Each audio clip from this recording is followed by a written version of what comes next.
Montagne TV et Salomon vous présentent Trail Référence.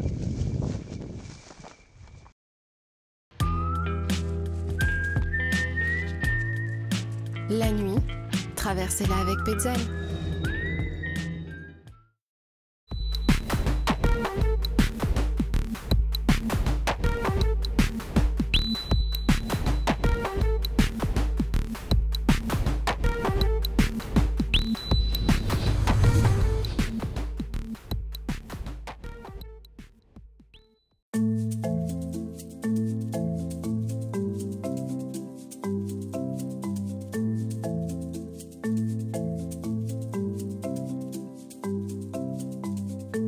Bonjour à tous, soyez les bienvenus à Chamonix dans un nouveau numéro de Trail Référence, votre magazine du trail. Alors aujourd'hui, nous vous avons préparé un programme bien chargé et pour preuve, dans quelques instants, nous serons avec Catherine Poletti, l'organisatrice de l'Ultra Trail du Mont Blanc. Mais pour le moment, place au sommaire. Aujourd'hui dans Trail Référence, direction la vallée de l'Ubaye pour ses 3 tracés et son épreuve comptant pour le classement de la National Running Cup Salomon Endurance. Vous retrouverez aussi notre coach Christophe Mallardet qui nous donnera quelques conseils pour bien se préparer à courir la nuit. Quant à notre portrait du mois, il est consacré à un trailer international de renom, j'ai nommé Julien Chaurier, qui a déjà remporté 2 fois le Grand Raid de la Réunion.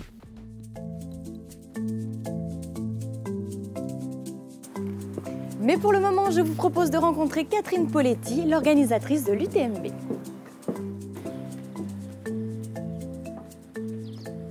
Bonjour Catherine. Bonjour. Ça va? Ça va bien? Je suis ravie de vous rencontrer. Pourquoi m'avoir donné rendez-vous ici? Parce que c'est un bel endroit de la vallée. C'est un chalet qui est en bois, avec à l'extérieur, quand il fait beau, l'un des plus beaux paysages de la vallée, puisqu'on donne directement sur la chaîne du Mont Blanc. Et que c'est quand même ce à quoi on tient beaucoup. Ça fait combien de temps que vous organisez l'UTMB? Depuis le début. Depuis la première édition était en 2003 et là on est en train de prévoir la 10e pour 2012. Et depuis le début, j'ai lancé cette... avec 9 amis, mais c'est moi qui m'y suis collée d'un point de vue permanent au tout début. Maintenant, je ne suffis plus, alors évidemment, on est beaucoup. C'est parce que ça a pris beaucoup d'ampleur aussi. Ça a pris de l'ampleur d'une manière assez inattendue et très rapide. On ne pensait pas que ça irait aussi vite. C'est vrai que la première année, quand on a organisé l'UTMB, on est parti sur un rêve. On voulait faire une belle aventure, le Tour du Mont Blanc, pourquoi pas, en une seule étape, parce que ça commençait à se faire. C'était les débuts du trail et puis même des ultras dans la catégorie des trails. Et on trouvait qu'on avait un terrain tout à fait sympa.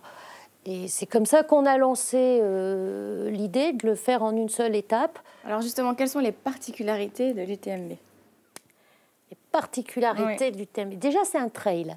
Et un trail, en tant que tel, ça a des particularités. Ça a des particularités qui sont que, d'une part, on va courir en semi-autonomie, c'est-à-dire qu'on est capable de pouvoir rester 2 heures en étant carrément autonome. Il n'y a pas trop de ravitaillement. C'est quelque chose aussi, on respecte le milieu dans lequel on se trouve, c'est-à-dire qu'avant d'être en course à pied, on est en montagne, en ce qui nous concerne. Donc il y a aussi les règles de la montagne à pouvoir respecter et du savoir-vivre en montagne, avoir toujours le matériel qui va bien au cas où il arriverait quelque chose. Moi, j'aimerais savoir combien il y avait de participants à la première édition et combien il y en a là à cette 10e édition. À la première édition, ils étaient 719 sur la ligne de départ, ce qu'on n'avait pas prévu. C'est déjà énorme. C'est vrai que quand on a organisé la première édition, on se disait, bon, allez, s'il y en a 300 qui s'inscrivent, on est content. À 500, on va commencer à se faire un peu de soucis. Et en fait, ils sont partis à 719. Donc, c'est vrai que la première, c'était vraiment une grande aventure.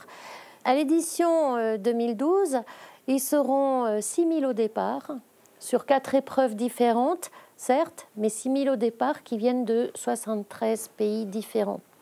Et c'est ce grand rassemblement il va falloir le gérer. Ça fait beaucoup de gens qui croient que c'est l'aventure à faire. C'est quand même une belle réussite et une belle avancée pour une équipe d'amis qui, à la base, voulait juste faire le tour du Mont Blanc. Dites-moi, Catherine, vous qui êtes incollable sur les trails, est-ce que vous connaissez le trail de l'Ubaye?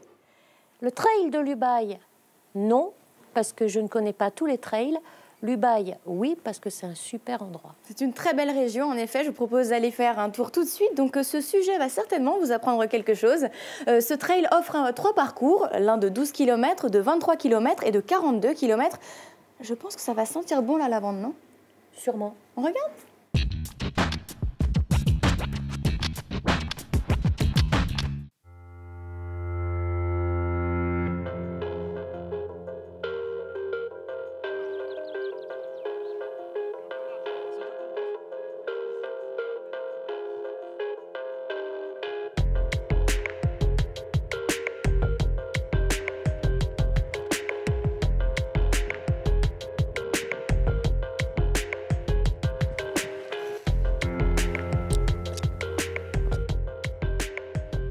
Je suis Aimé Arnaud, je suis l'organisateur du trail.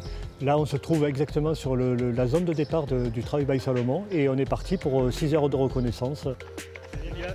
Salut, ça va? Allez, on y va.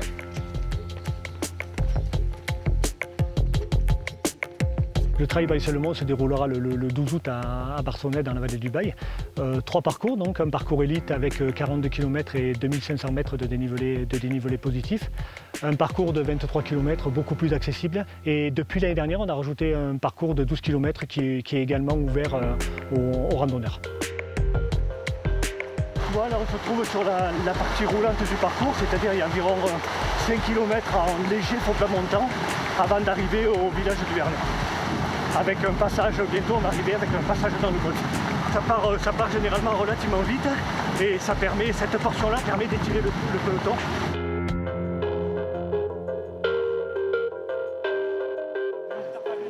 On est dans la traversée du golfe Barcelonnette-Vernet. Dans 2 km, on va traverser le village du Vernet pour attaquer la montée qui nous amène à Bambelange avec ses 500 mètres de dénivelé positif. Le parcours de 42 km, c'est vraiment un parcours alpin. Il y a plusieurs cols à franchir. En fait, il y a le col de Cloche, dans le sommet du chapeau gendarme, le col de Gip, le col de Fource. Donc il y a quand même 4 cols à franchir. Et on a pratiquement la moitié du parcours qui se situe au-delà de 2000 mètres d'altitude. On a une première montée qui nous amène là où on est, c'est-à-dire à l'intersection des deux parcours, entre le 23 et le 42 km. Et là, pour le parcours élite, c'est-à-dire le 42 km, une montée franche de 3 km linéaires avec 600 mètres de dénivelé. Par rapport au recul qu'on a des années précédentes, la sélection se fait dans cette partie-là. On a déjà une idée du classement final, mais c'est vrai que la sélection se fait là, dans cette partie-là.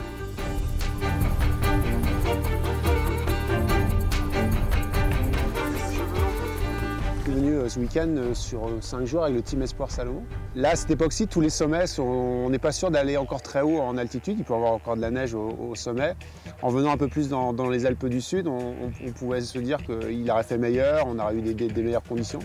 Et puis là, on a pensé, tiens, il y a une petite vallée sympa là, qui s'appelle l'Ubaye. Ça se mérite quand même, c'est un peu isolé, c'est un peu enclavé. Et du coup, j'ai découvert en 2009. Et ouais, c'est vrai que j'ai été séduit. Moi, c'est tout ce que j'aime dans une vallée, c'est-à-dire le côté vraiment authentique, très sauvage. Donc, pour le coup, je me suis vraiment retrouvé dans un élément qui me convenait. C'est-à-dire qu'on est vite ici en altitude. On passe vite facilement à 2008, 2005, au-delà de 2000 en tout cas pour courir. Et pour l'entraînement, ça n'a rien d'intérêt, parce que du coup, on se fait quand même des sessions d'altitude. Et c'est un peu pour ça aussi qu'on est venu pour préparer le marathon du Mont Blanc, c'est que travailler au-dessus de 2000, ça fait quand même voilà, c'est l'effet de l'altitude qui est vraiment intéressant. Voilà. Et puis après, il y a toujours ce côté sauvage, la faune qui est incroyable. À cette époque-ci, la flore qui nous en met plein les yeux. Donc c'est vraiment un régal. Voilà, ça se mérite. Hein. C'est un trail qui est perché. Il est très accidenté.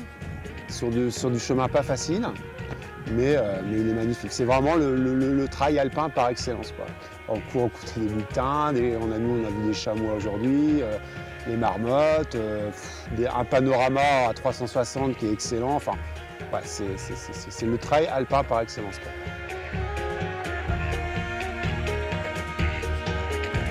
Mon rôle, c'est d'essayer d'apporter un petit plus au niveau de la communication de ce trail. L'UBAI propose un large éventail d'activités nature entre ciel, terre et eau. Et donc le trail est une de ces activités. Et l'idée, ça a été de proposer un trail au cœur de l'été, au cœur des vacances, de façon à ce que ce trail puisse être un plus dans une famille au moment des vacances. Sans les bénévoles, il n'y a pas de trail, quoi. Nous, on fait ça de façon désintéressée. Donc, pas de bénévolat, pas de course. Le chapeau pour le bénévolat, tout en disant que beaucoup de bénévoles se considèrent comme des pros dans leur activité. La seule différence, c'est qu'ils ne sont pas rétribués, mais leur engagement est aussi total que si c'était leur métier. Et je pense que si le trail vit en France, ben c'est grâce justement à tous ces organisateurs, leur équipe et tout, qui apportent beaucoup dans les organisations et dans le développement.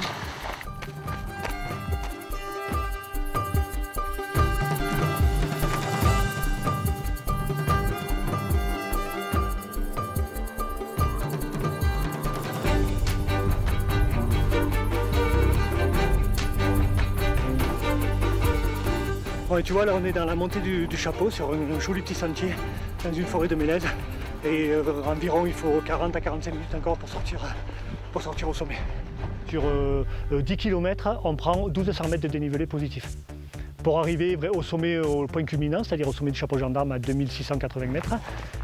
Sur le parcours élite, donc il y a un secteur technique un peu à 2500 mètres d'altitude, avec une partie, une barre de roche un peu à franchir, mais qui est équipée avec des mains courantes par le PGHM de Josy. Le PGHM en fait s'occupe de tout ce qui est sécurité sur la partie montagne. C'est un parcours particulier parce qu'il y a une partie quand même assez engagée en haute montagne, on peut parler de haute montagne, le chapeau de gendarme. Donc le PGHM donne un coup de main parce qu'on met en place, on sécurise plusieurs passages en mettant en place des cordes fixes. Et on offre de ce fait une prestation qui apporte une sécurité quand même accrue à l'ensemble des participants à cette épreuve.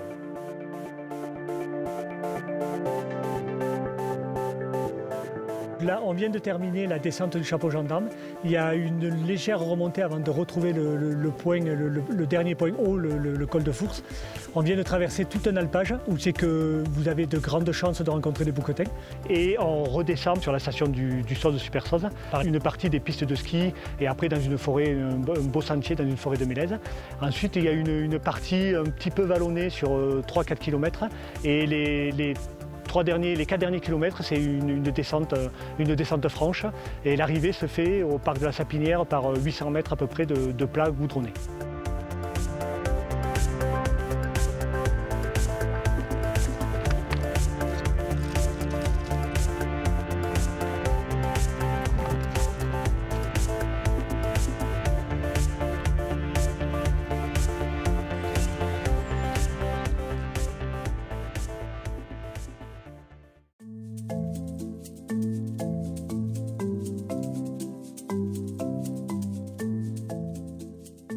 Je me trouve toujours à Chamonix en compagnie de Catherine Poletti, l'organisatrice du trail de l'UTMB. Alors on veut en savoir plus.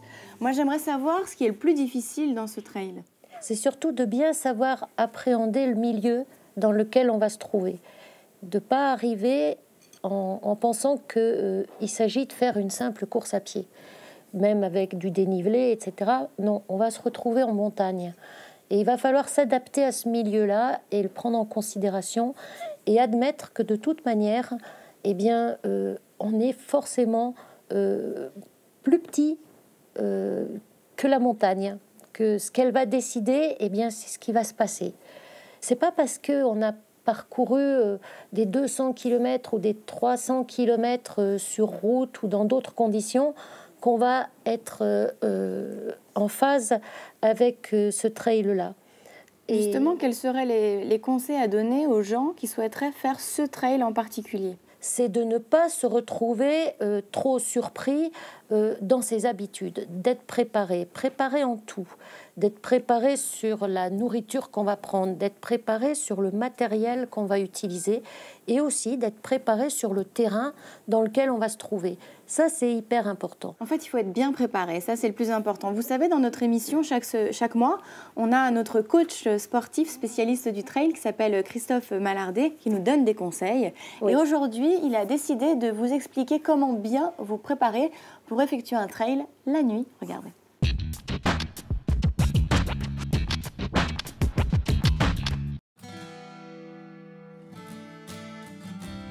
Bonjour!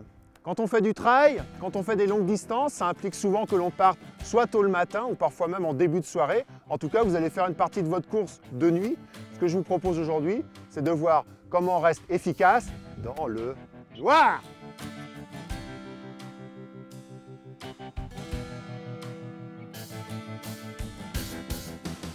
Alors le premier élément indispensable, c'est forcément l'éclairage. Donc vous avez la frontale. Et moi, j'aime bien compléter tout ça par quelque chose à la main qui offre beaucoup plus de possibilités et permet d'éclairer parfois quelques petits détails.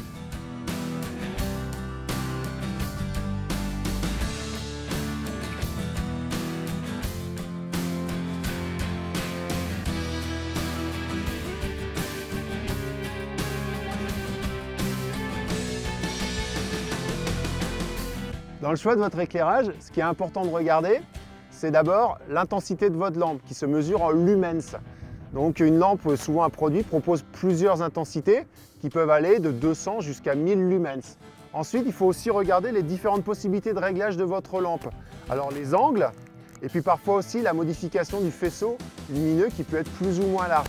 Et tous ces réglages vont être modifiés tout au long de la nuit selon le parcours sur lequel vous êtes.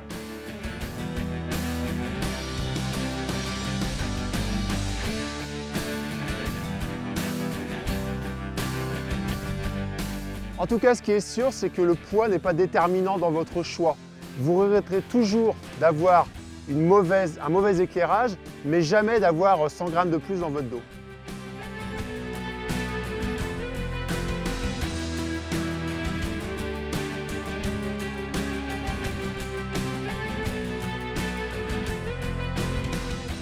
Mais même avec un bon éclairage, votre champ de vision sera réduit. Vous aurez beaucoup d'éléments à traiter, vous aurez notamment l'impression d'aller beaucoup plus vite, ce qui n'est pas forcément le cas. Donc attention de ne pas tomber dans de fausses allures.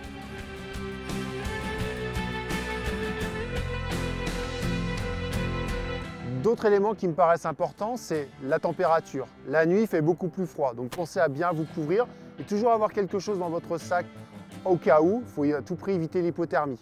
La deuxième chose, c'est l'hydratation. Ce n'est pas parce qu'il n'y a plus de soleil que votre corps n'a pas besoin de boire. Donc il faut toujours boire et lorsque vous arrivez sur les points de ravito, privilégiez les boissons chaudes. Et puis la dernière chose, ce que je conseille, c'est de ne pas courir seul. Restez dans un groupe, ça passera beaucoup plus vite, vous serez moins stressé et puis ce sera vraiment plus sympa.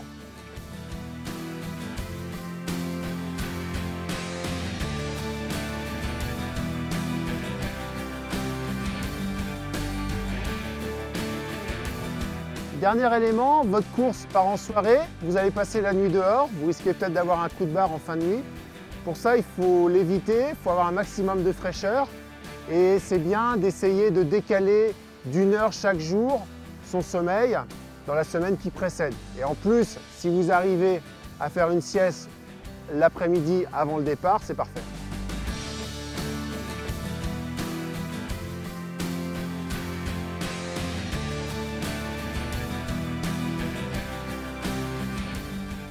Pour maîtriser tout ça, il faut s'entraîner de nuit, alors soit tôt le matin, soit tard le soir, mais pas toute une nuit.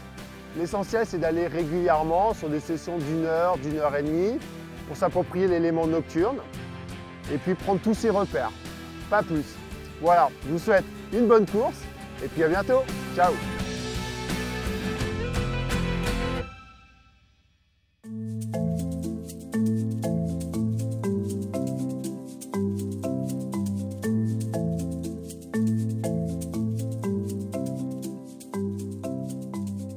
Je me trouve toujours en compagnie de notre charmante Catherine Poletti, organisatrice de l'UTMB depuis 10 ans maintenant. Catherine, est-ce que vous vous intéressez aux autres trails et si oui, lesquels? Oui, moi je m'intéresse à tous les trails. C'est d'ailleurs même l'une des manières où on a découvert une manière différente de faire du tourisme, de visiter le pays, que ce soit le trail de Gare-les-Dents, la Maxi Race d'Annecy ou le marathon du Mont-Blanc. On a des pays avec des caractéristiques extrêmement différentes, que ce soit la mer, la montagne, au bord d'un lac, pourquoi pas. Et c'est vraiment une manière de découvrir le pays, et je pense que c'est une des raisons pour lesquelles en France il y en a autant, parce que tous les endroits en France sont très différents et il y a beaucoup de diversité. Et si les marathoniens utilisent le marathon pour aller visiter les plus grandes villes du monde, eh bien, je pense que le trailer, à travers le trail, fait un tourisme sur tout ce qui est dans les pays du monde est très différent. Alors justement, on va faire un petit tour, pas dans le monde, mais en France, avec l'actualité des trails dont vous avez parlé au tout départ. Et c'est tout de suite, parce que notre émission est aussi là pour ça. Regardez.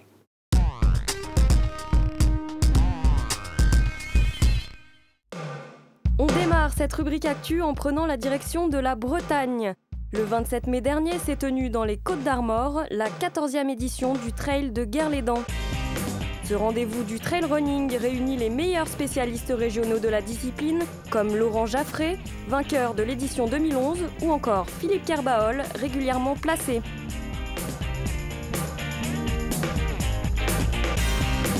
Dès le départ, un petit groupe de têtes se forme. Il faudra compter sur Laurent Jaffré bien en jambes, accompagné des jeunes pousses du trail running du Team Salomon, Guillaume Boxis et Cyril Gardet. Au 20e kilomètre, Laurent tente de partir devant, mais Guillaume a bien l'intention de ne pas le laisser prendre le large. Il profite d'un ravitaillement pour prendre l'avantage.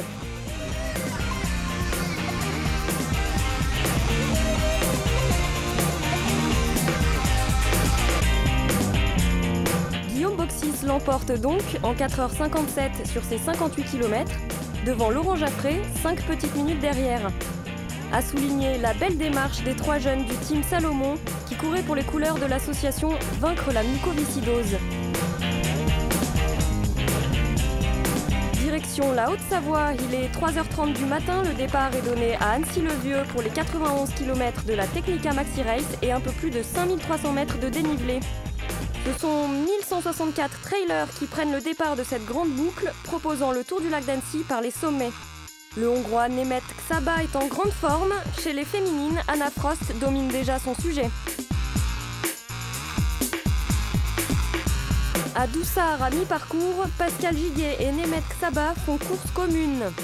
Chez les féminines, Anna survole la course et pointe dans le top 10.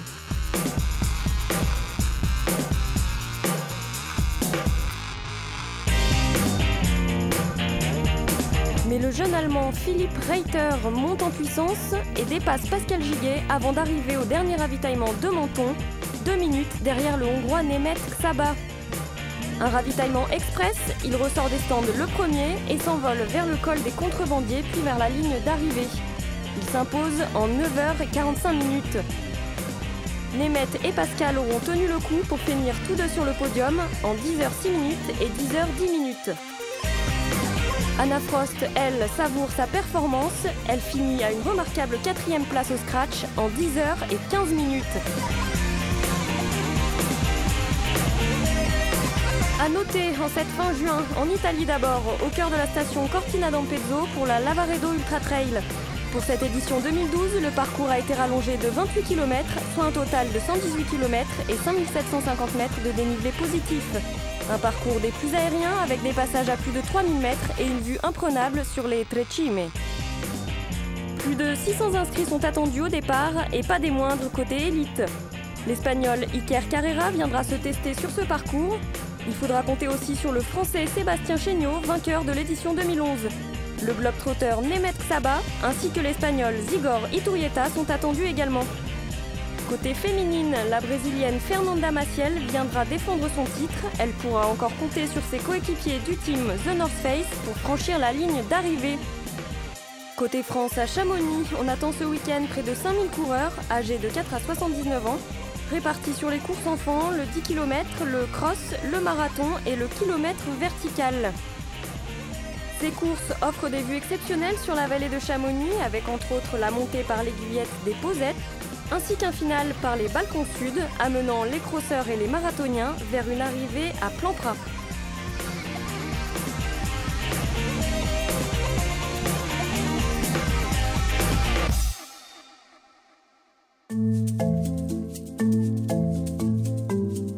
Catherine, je vous propose maintenant de passer à notre portrait du mois. C'est un trailer connu dans le monde entier. Il s'appelle Julien Chaurier. Ah, Julien. Vous le connaissez? Bah oui, il n'y a pas si longtemps, puisque au mois de mai, on était ensemble au Japon sur la première édition de l'Ultra Trail du Mont Fuji. Il a gagné. Et il l'a gagné. Donc, effectivement, c'est un bon portrait parce que c'est aussi un beau trail. Comment vous le définiriez? Julien, c'est un faux calme qui est très concentré sur ce qu'il fait.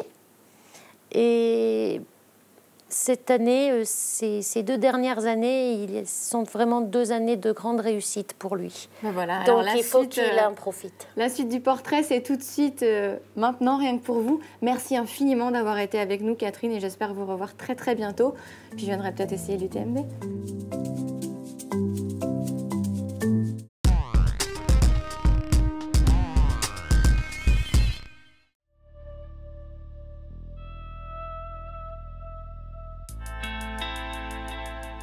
Bonjour, je m'appelle Julien Chaurier, donc je suis né en 1980, donc maintenant j'approche des 32 ans.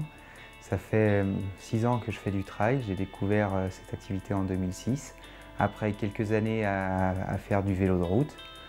Donc ma venue au trail s'est faite progressivement par des parcours de plus en plus longs. Moi, ce que j'aime dans le trail, c'est vraiment d'être dans la nature. Et des efforts assez longs pour découvrir du paysage. Donc je m'y retrouve dans l'ultra trail parce que c'est souvent des tours autour d'un massif, des traversées, et il y a cette symbolique qui est vraiment importante pour moi et qui me permet, je pense, aussi d'avancer sur ces parcours parce qu'on doit boucler une boucle, on doit traverser une île et ça aide. Ouais, les 3 courses les plus importantes sont 3 ultra trails au format, on va dire 100 miles, qui sont tous les 3 vraiment différents. Donc il y a d'abord l'UTMB, mon premier UTMB, parce que c'est la première fois que je me lançais sur ce format-là et j'ai eu la chance de finir sur une belle 3e place, donc une super satisfaction pour une première expérience. Ensuite, il y a eu le Grand Raid de la Réunion, avec une course où on a un engouement de la population locale qui est extraordinaire, donc de pouvoir partager tout ça avec la famille, c'est des grands moments d'émotion. Et de l'autre côté, il y a l'Hard Rock dans le sud du Colorado, où là, on ne croise pas grand monde, mais c'est une énorme aventure humaine et dans la nature. On est perdu en haute altitude, seul à plus de 4 km, sur des chemins qui sont souvent très très techniques. Et là, c'est l'ultra trail mode grande aventure. Ma vie est vraiment partagée et équilibrée entre 3 parties. Donc il y a la partie famille, il y a la partie professionnelle et la partie sport. Donc pour trouver un équilibre entre ces 3 parties, c'est toujours une gestion quand même assez serrée des calendriers entre les entraînements, les déplacements professionnels et sportifs et bien sûr tout ce qui est lié à la famille.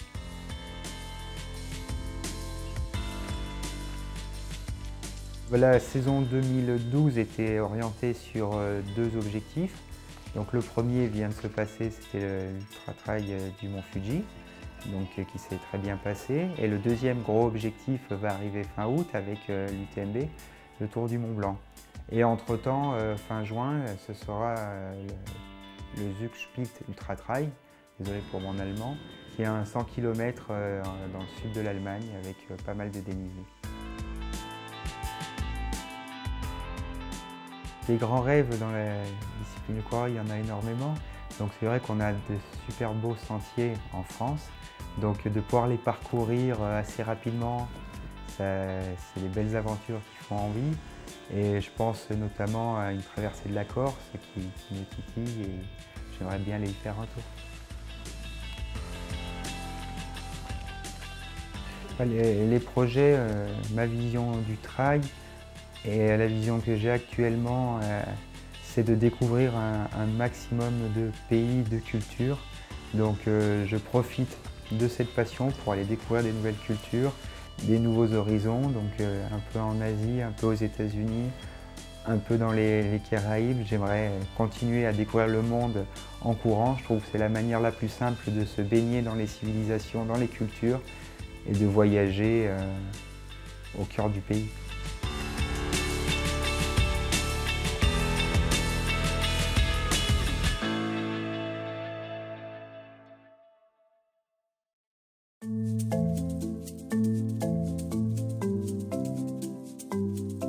C'est la fin de ce trail référence, mais je vous donne rendez-vous dès septembre pour un tout nouveau numéro. D'ici là, n'oubliez pas de vous rendre sur notre site internet, j'ai nommé montagntv.com afin de regarder toutes les vidéos en replay. Bonnes vacances, bye bye.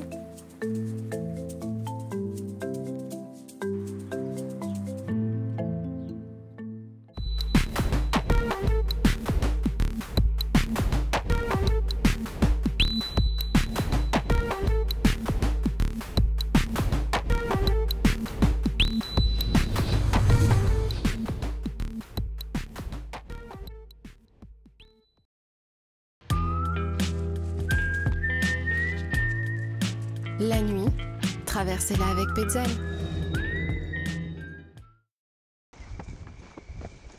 Montagne TV et Salomon vous ont présenté Trail Référence.